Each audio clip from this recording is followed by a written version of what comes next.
When disasters like bushfires, storms, and floods strike local communities, they don't just damage buildings and infrastructure, they destroy people's homes and upend lives. While the entire community is affected, some residents are impacted more than others. One of the groups especially at risk is renters. So why do renters often have it especially tough after disasters? Well, there's many reasons, from legal and financial to practical and personal. And whatever existing problems renters have, chances are disasters will compound them. In Victoria, disasters occur more frequently in regional areas where towns are generally smaller and the supply of rental properties is more limited.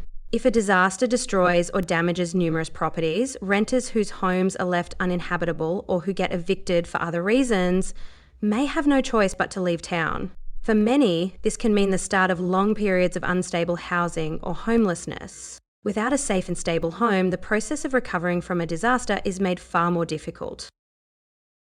Then there's rental homes themselves.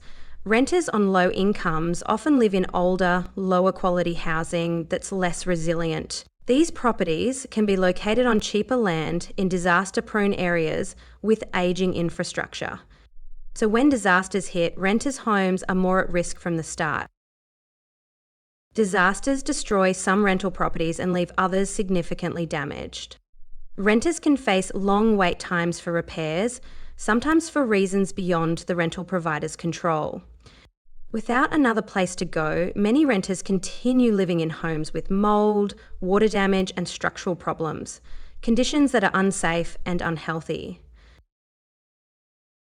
Many renters already live on the edge, low incomes, few savings, and rising living costs. Add a disaster to the mix and it can tip people over completely. Unlike homeowners, many renters don't have insurance to cover their belongings or pay for temporary accommodation. And landlords aren't responsible for replacing lost possessions or finding a renter a new home. Moving expenses and the cost of replacing lost belongings add up quickly and rent payments can fall behind. After a disaster, local rental markets tighten fast. Damaged homes are taken off the market, and residents who have to move all start looking at once. This pushes up demand and spikes rents. Vacant rentals go quickly. Renters unable to find another home in their community may need to search in other suburbs or towns, further and further away. This means longer commutes and higher travel costs to get to work. And if renters can't get to work or work from home, they may lose their job. And remember that disasters don't just damage homes, they also affect local businesses. Some close their doors temporarily and others for good. Renters may lose work or have their hours cut, making it even harder to keep up with rent and bills. And for renters on Centrelink, things can get complicated fast. If they move suddenly and don't update their address, payments might be paused or cancelled. On top of that, in the disaster's chaos, renters can lose the ID documents they need to get income support restarted. In today's housing and cost of living crises, many renters are already struggling to pay the rent and make ends meet. When renters apply for a new rental, chances are they'll be standing in line with many others, and it's almost guaranteed that they'll need to pay higher rent. For those without a steady income or solid rental history, it's tough to compete with better off applicants. On top of that, some renters face discrimination, especially First Nations and multicultural renters. Although illegal, it's still far too common. Evacuation itself is a critical danger point for renters with complex needs. Evacuation planning may not consider the needs of older residents or renters with disability. Communications around warnings and where to go for help may not be designed for multicultural renters, especially those with limited English, like newly arrived migrants or refugees. Renters forced to move far away often have it toughest.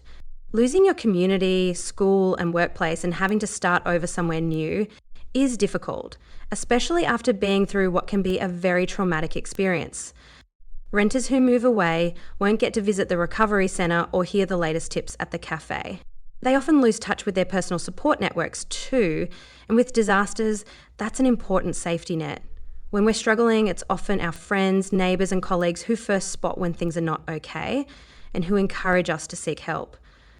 Add all of this together, personal safety, financial stress, housing insecurity, job loss, relocation, and the mental toll is immense. Anxiety, depression, and trauma are common.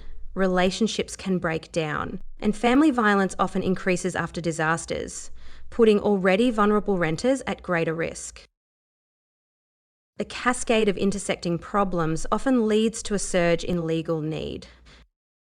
Common tenancy issues that arise after disasters include evictions and lease terminations, repair disputes, compensation claims, bond disagreements, lease breaking, and disputes over recovering belongings. But it doesn't stop with tenancy problems. Other legal issues that frequently arise for renters include credit and debt disputes, insurance disputes over lost or damaged items, difficulty paying fines, social security issues, workplace disputes over unfair dismissal, pay or leave entitlements, and family law or family violence issues. Disasters cause a cascade of financial, social, and personal problems too.